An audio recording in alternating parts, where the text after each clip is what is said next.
यसाया बाब नंबर 4। तब 7 औरतें एक ही मर्द से लिपट कर कहेंगी, हमसे शादी करें, बेशक हम खुद ही रोजमर्रा की जरूरियात पूरी करेंगी, ख्वाह खाना हो या कपड़ा, लेकिन हम आपके नाम से कहलाएं ताकि हमारी शर्मिंदगी दूर हो जाए। यरूशलेम की बहाली। उस दिन जो कुछ रब फूटने देगा वो शानदार और जलाली होगा। मुल्क की पैदावार बचे हुए इसराइलियों के लिए फक्र और आबोताब का बाइस होगी।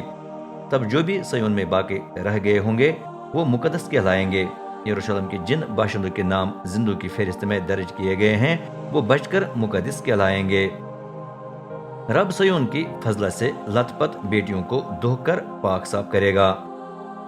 वो अदालत और तबाही की रूह से यरूशलेम की खूंरेजी के दबे दूर कर देगा।